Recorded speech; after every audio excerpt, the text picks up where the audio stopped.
Assalamualaikum warahmatullahi wabarakatuh.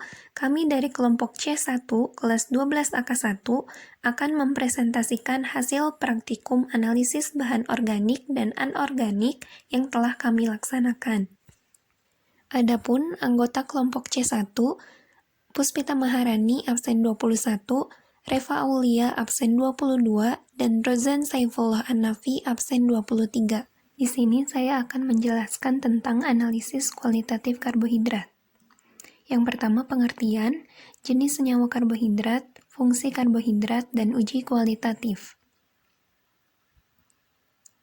Apa itu analisis kualitatif? Analisis kualitatif adalah analisis yang dilakukan untuk mengetahui ada atau tidaknya zat tertentu di dalam sampel. Apa itu karbohidrat? Karbohidrat merupakan makromolekul yang terdiri dari atom karbon, hidrogen, dan oksigen dengan rumus umum CnH2ON. Karbohidrat disebut juga sebagai senyawa polihidroksialdehida karena adanya gugus OH hidroksi dan CHO aldehida, atau polihidroksi keton karena adanya gugus CO keton dan turunannya. Senyawa karbohidrat dikenal dengan istilah sakarida atau gula.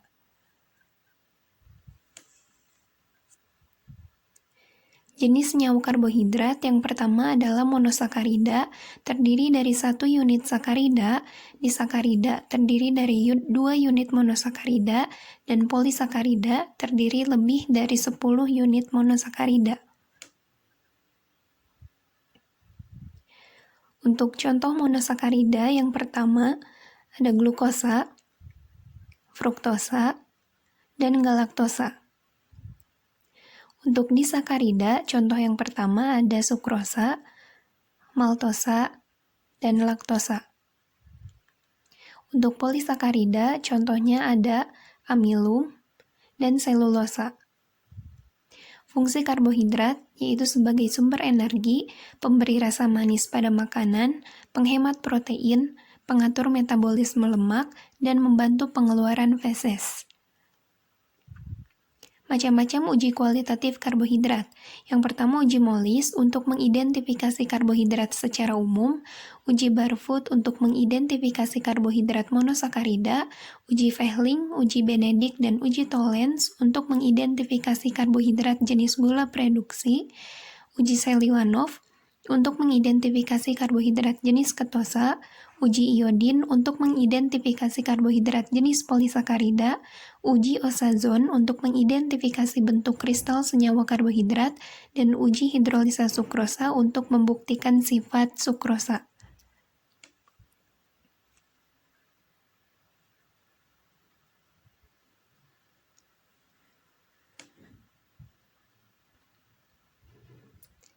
Yang pertama ada uji Molis. Tujuannya untuk membuktikan ada tidaknya karbohidrat secara umum. Prinsipnya didasarkan pada pembentukan senyawa berwarna ungu antara bentuk furfural hasil hidrolisa karbohidrat yang diikuti dengan dehidrasi monosakarida yang dengan larutan alfa naftol dan H2SO4 membentuk cincin berwarna ungu. Persamaan reaksinya seperti berikut. Langkah kerja uji Molis yang pertama sediakan 8 tabung reaksi kering dan bersih, tuangkan masing-masing 2 ml larutan karbohidrat standar dan sampel ke dalam tabung reaksi, tambahkan 1 ml larutan alfa naftol lalu kocok, tambahkan 1 ml H2SO4 pekat lewat dinding, lalu perhatikan perubahan yang terjadi. Hasil pengamatannya, untuk glukosa terbentuk cincin ungu, fruktosa larutan menjadi ungu, galaktosa terbentuk cincin ungu, sukrosa terbentuk cincin ungu, laktosa terbentuk cincin ungu, maltosa terbentuk cincin ungu, dan amilum terbentuk cincin ungu. Untuk sampel, terbentuk cincin ungu sehingga kesimpulannya sampel mengandung karbohidrat. Yang kedua adalah uji Fehling. Tujuannya untuk membuktikan ada tidaknya gula produksi. Prinsipnya didasarkan pada reaksi reduksi CO2+ oleh gula produksi dalam suasana basah menghasilkan endapan berwarna merah bata. Persamaan reaksinya seperti berikut. Langkah kerja uji Fehling. Yang pertama, sediakan 8 tabung reaksi kering dan bersih. Tuangkan masing-masing 2 ml larutan karbohidrat standar dan sampel ke dalam tabung reaksi. Campurkan larutan Fehling A dan B di tempat lain. Isi tabung berisi larutan karbohidrat dengan 2 ml campuran larutan Fehling. Masukkan semua tabung ke dalam penangas air dan amati serta catat waktu hingga terbentuknya endapan merah. Hasil pengamatannya terbentuk endapan merah. Untuk glukosa 51 detik, fruktosa 31 detik, galaktosa 1 menit 25 detik, sukrosa 2 menit 30 detik, laktosa 2 menit, maltosa 1 menit 40 detik, dan amilum tidak terjadi perubahan. Untuk sampel, terdapat endapan merah bata pada sampel di menit keempat lebih 40 detik. Kesimpulannya, sampel mengandung gula produksi. Yang ketiga adalah uji Seliwanov. Tujuannya untuk mengidentifikasi karbohidrat jenis ketosa. Prinsipnya, ketosa dengan HCl pekat akan membentuk hidroksi metil furfural yang jika direaksikan dengan resorsinol akan membentuk senyawa berwarna merah. Persamaan reaksinya seperti berikut. Langkah kerja uji Seliwanov. Yang pertama, sediakan 8 tabung reaksi kering dan bersih. Tuangkan masing-masing 2 ml larutan karbohidrat standar dan sampel ke dalam tabung reaksi. Tambahkan masing-masing reaksi Seliwanov. Panaskan pada api langsung. Jika terdapat warna merah ceri, tandanya adanya fruktosa.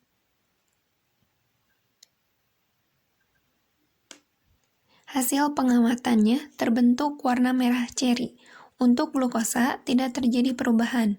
Untuk fruktosa berubah warna menjadi merah ceri, galaktosa terbentuk warna merah ceri, sukrosa terbentuk warna merah ceri, dan untuk laktosa, maltosa, amilum tidak terjadi perubahan. Terjadi perubahan warna pada sampel setelah dipanaskan pada api langsung dari warna kuning menjadi merah ceri. Kesimpulannya, sampel mengandung gula produksi jenis ketosa. Dan yang keempat adalah uji Barfoot. Tujuannya untuk mengidentifikasi gula produksi jenis monosakarida. Prinsipnya didasarkan pada reaksi reduksi CO2+ oleh gula produksi dalam suasana asam menghasilkan endapan berwarna merah bata. Persamaan reaksinya seperti berikut. Langkah kerja uji Barfoot. Yang pertama, sediakan 8 tabung reaksi kering dan bersih. Tuangkan masing-masing 2 ml larutan karbohidrat standar dan sampel ke dalam tabung reaksi. Tambahkan masing-masing 3 ml reaksi Barfoot. Masukkan semua tabung ke dalam penangas air, lalu catat waktu hingga terbentuk endapan warna merah bata. Hasil pengamatannya terbentuk endapan merah bata. Untuk glukosa 5 menit 31 detik, fruktosa 4 menit 43 detik, galaktosa 5 menit 49 detik, dan untuk sukrosa, laktosa, maltosa, dan amilum tidak terjadi perubahan. Tidak terdapat endapan merah bata pada sampel setelah dimasukkan ke dalam penangas air, menandakan bahwa sampel tidak mengandung gula produksi jenis monosakarida.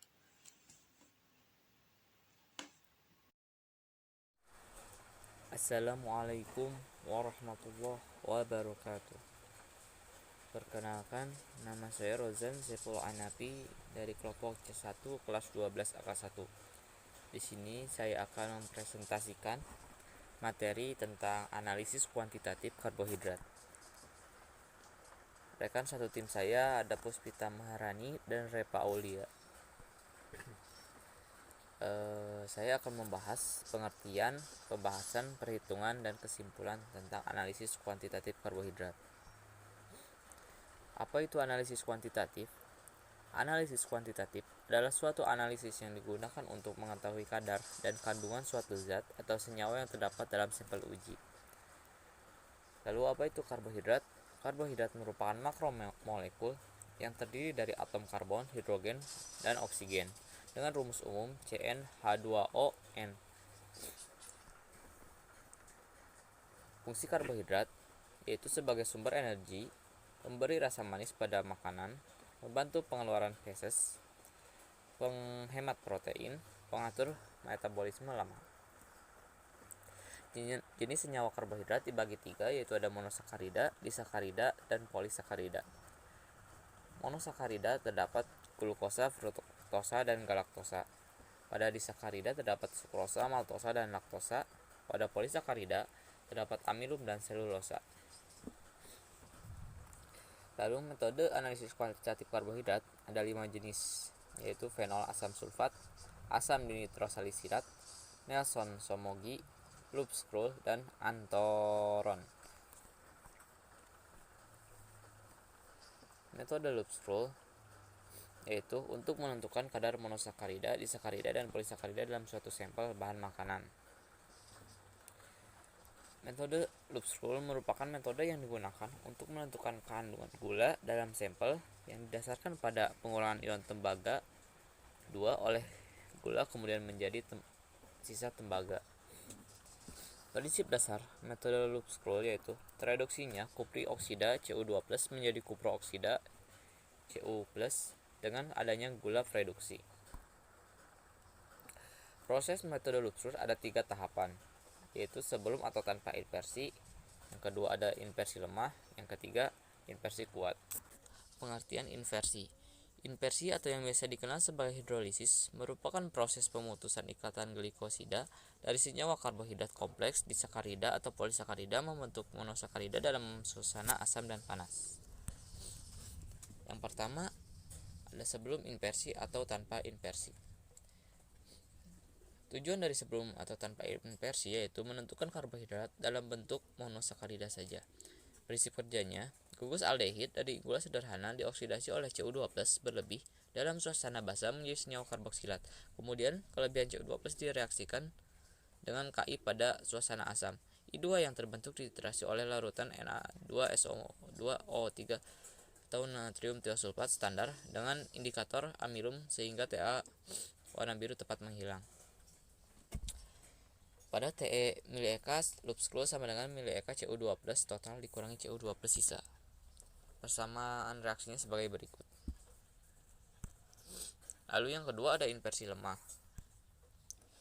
Tujuan dari inversi lemah yaitu menentukan karbohidrat dalam bentuk monosakarida dan disakarida.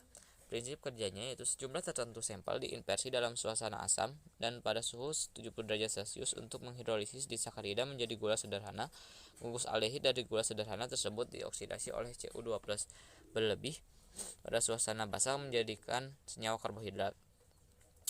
Kemudian kelebihan Cu2+ direaksikan dengan Ki dalam suasana asam.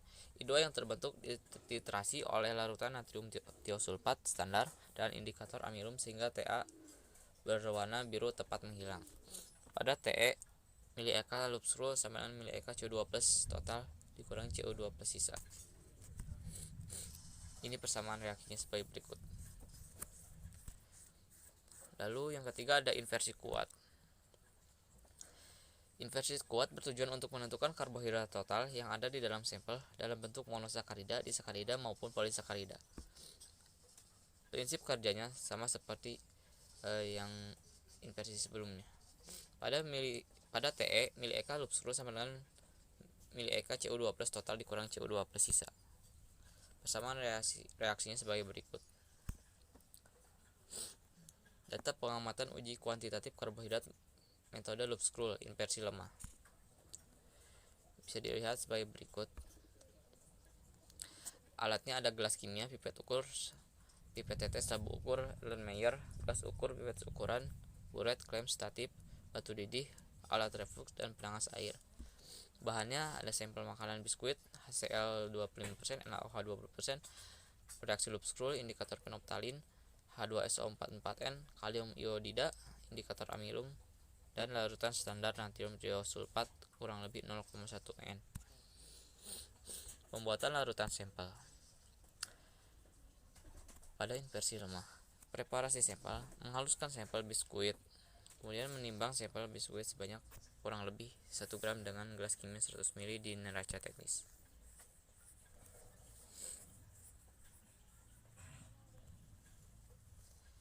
Lalu menambahkan NaOH 20% hingga berubah warna menjadi merah sangat muda, lalu melarutkan sampel ke dalam labu ukur 250 ml lalu menadabataskannya. Setelah itu menyaring larutan sampel dengan kertas saring. Yang kedua, titrasi belangko. Pada titrasi belangko, yang pertama dilakukan adalah memipet reaksi Lupsrul sebanyak 25 ml ke dalam labu iot 250 ml. Kemudian direflux menggunakan alat reflux selama 10 menit. Setelah itu ditambahkan larutan H2SO4 sebanyak 25 ml. Lalu ditambahkan kalium iodida sebanyak 1 gram. Lalu puret diisi oleh larutan tiosulfat dan ditandabataskan titrasi larutan dengan larutan natrium tiosulfat standar hingga menjelang Ta berwarna kuning jerami. Setelah itu menambahkan indikator amilum. Setelah menambahkan indikator amilum, melanjutkan titrasi hingga larutan berwarna putih susu. Lakukan titrasi hingga konstan. Titrasi inversi lemah. Yang pertama dilakukan adalah memipet larutan sampel sebanyak 25 ml ke dalam labu iot 250 ml, menambahkan reaksi Lupsrul sebanyak 25 ml, lalu merefluksnya dengan larutan selama 10 menit. Kemudian menambahkan larutan asam sulfat sebanyak 25 ml. Setelah itu menambahkan kalium iodida sebanyak 1 gram, lalu tandabataskan buret dengan larutan tiosulfat. Kemudian titrasi larutan natrium tiosulfat standar sampai menjelang Ta berwarna kuning jerami. Menambahkan indikator amilum setelahnya. Melanjutkan titrasi hingga larutan berwarna putih susu. Lakukan titrasi hingga konstan. Tabel titrasi penentuan karbohidrat metode Lupsrul inversi lemah sebagai berikut. Perhitungannya sebagai berikut. Dan didapat persen gula reduksi yaitu 36,57%.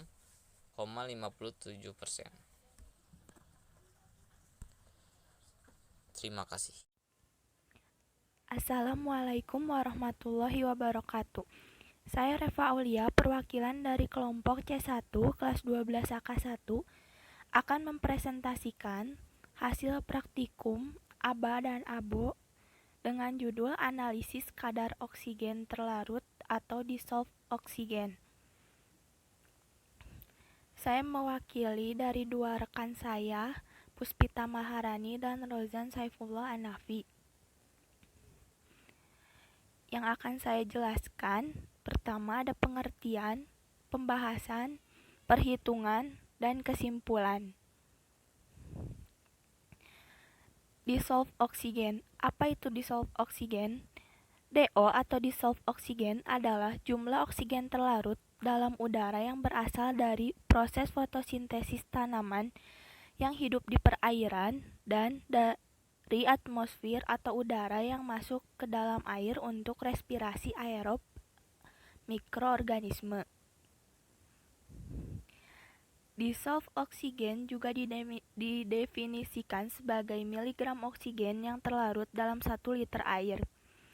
Kelarutan oksigen dalam air biasanya 8-9 mg per liter dalam suhu 20 derajat Celcius.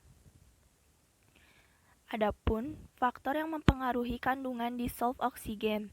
Yang pertama suhu, yang kedua tekanan, 3 turbulensi air, 4 tingkat pencemar, 5 kadar garam atau salinitas, yang keenam difusi atau pertukaran udara bebas dari atmosfer.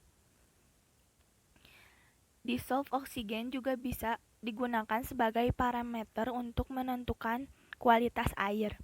Jika DO rendah, maka kualitas air buruk karena mengandung tingkat pencemar yang tinggi. Sebaliknya, jika dissolved oksigen tinggi, maka kualitas air semakin baik. Untuk menentukan dissolved oksigen ada dua metode. Yang pertama, metode elektrokimia menggunakan diometer. Yang kedua, metode titrasi dengan cara Winkler. Yang pertama, metode elektrokimia menggunakan alat diometer. Metode elektrokimia dilakukan dengan menggunakan diometer. Bagian diometer ada dua, katoda dan anoda. Biasanya katoda terbuat dari logam mulia seperti emas dan platina, sedangkan anoda terbuat dari perak. Prinsipnya berdasarkan fenomena polarigrafi antara anoda dan katoda. Jadi tegangan listrik negatif yang diberikan kepada anoda akan mengakibatkan reaksi kimia. Itu terjadi secara cepat antara air dengan oksigen terlarut pada permukaan katoda, sehingga kadar oksigen terlarut akan terbaca oleh alat diometer. Yang kedua, metode titrasi dengan cara Winkler. Prinsipnya menggunakan titrasi iodometri. Prinsip percobaannya, sejumlah tertentu oksigen dalam air direaksikan dengan Mn2+ dalam suasana basa. MnO2 yang terbentuk direduksi oleh Ki berlebih.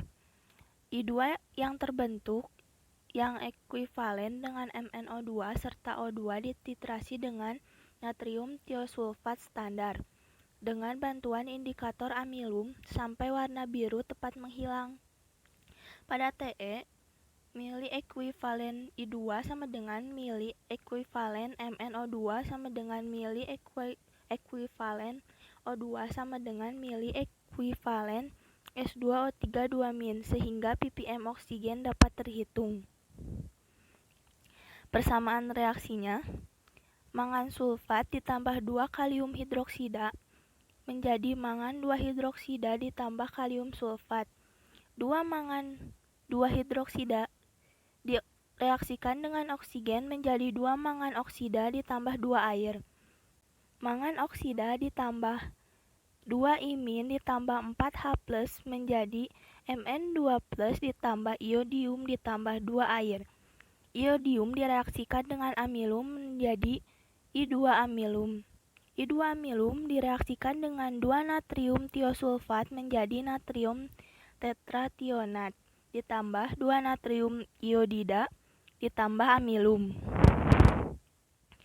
Alat dan bahan yang diperlukan ada labu iod, corong pendek, pipet tetes, kertas isap, gelas kimia, botol semprot, kaca arloji, gelas ukur, pipet ukur, filler, buret coklat, klem, dan statif. Bahannya ada sampel air, larutan mangan sulfat, alkali iodida azida, asam sulfat 6N, natrium tiosulfat plus minus 0,0225N, indikator amilum, dan aqua DM.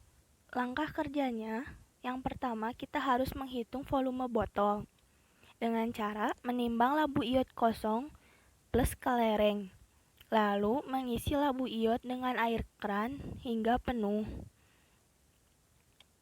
lalu tutup. Selanjutnya menimbang labu iod plus air keran. Kemudian setelah didapat beratnya, diukur suhu air, lalu dimasukkan sampel air sesuai volume yang sudah didapat tadi. Lalu ditambahkan 1 ml larutan mangan sulfat. Setelah itu, menambahkan 1 ml larutan alkali iodida azida, dihomogenkan, dan membiarkan gumpalan mengendap 5-10 menit. Selanjutnya ditambahkan 1 ml asam sulfat. Lalu dihomogenkan hingga endapan larut. Selanjutnya, memipet larutan sampel sebanyak 50 ml dan dipindahkan ke dalam labu iod. Menambahkan indikator amilum. Menitrasi dengan larutan standar natrium tiosulfat plus minus 0,025N. Lalu menambahkan 5 ml larutan kanji apabila titrasi hampir selesai. Setelah itu dilanjutkan titrasinya sampai biru tepat menghilang. Lakukan titrasi konstan. Ini adalah tabel titrasi penentuan dissolved oksigen yang kelompok kami dapatkan. volume rata-ratanya 1,74 mili. Selanjutnya, perhitungan untuk mencari ppm dissolved oksigen, dan ppm yang didapat adalah 6,72 ppm. Kesimpulannya, didapat kadar oksigen terlarut atau dissolved oksigen DO dalam sampel air keran sebesar 6,72 ppm. Sekian penjelasan dari saya, mohon maaf bila banyak salah. Terima kasih. Wassalamualaikum warahmatullahi wabarakatuh.